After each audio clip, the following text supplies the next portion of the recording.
లైలా అయ్య బాబోయ్ ఇది మూవీనా అని అంటున్నారు అందరూ. కానీ ఏంటంటే విశ్వక్షేణ్ చాలా కష్టపడి లేడీ గెటప్ చేయడం అనేది అది నాట్ అట్ ఈజీ. అండ్ అందులో ఇంకా చెప్పాలంటే విశ్వక్షేణ్ యాక్టింగ్ వరకు అయితే సినిమా హిట్ అయిందని చెప్పచ్చు. బట్ కొంత బోల్డ్ సీన్స్ అండ్ డైలాగ్స్ అయితే డబుల్ మీన్ డైలాగ్స్ అయితే ఉన్నాయి. దానివల్ల కొంతమంది అంటే ఫ్యామిలీ ఆడియన్స్ వెళ్ళి చూడడానికి కొంతమంది ఇష్టపడరు. మూవీ బాయ్కట్ చేద్దామని కూడా చాలామంది అన్నారు. అసలు అంతలా లేదండి, మూవీ ఆపించేలా లేదు. ఎందుకంటే పృథ్వీ గారు ఏదో స్టేజ్ మీద మాట్లాడడం, రాజకీయాలు ఇదిదా అలా హల్చల్ అయింది. కానీ అది పక్కన పెడితే కనుక సినిమా వైజ్గా మన ఆడియన్స్కి నచ్చే విధంగా అయితే కామెడీ పరంగా కామెడీ ఉంది. అంటే యూత్కి నచ్చేలా విశ్వక్షేణ్ ఏంటంటే ఈ ప్రయత్నం చేశాడు, యూత్కి నచ్చాలి, యూత్లోకి వెళ్ళాలి మూవీ అనేది అలా చేశాడు తప్ప అంతకుమించి ఇంకేం లేదు. అండ్ కామెడీ కానీ సాంగ్స్ అన్నీ చాలా బాగున్నాయి.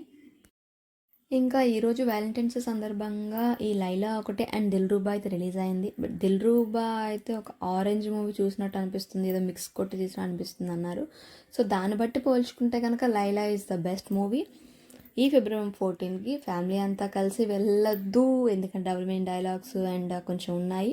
అవి కాకుండా మామూలుగా ఫ్రెండ్స్ యూత్ అయితే వెళ్ళొచ్చు, చూడొచ్చు. Thanks for watching.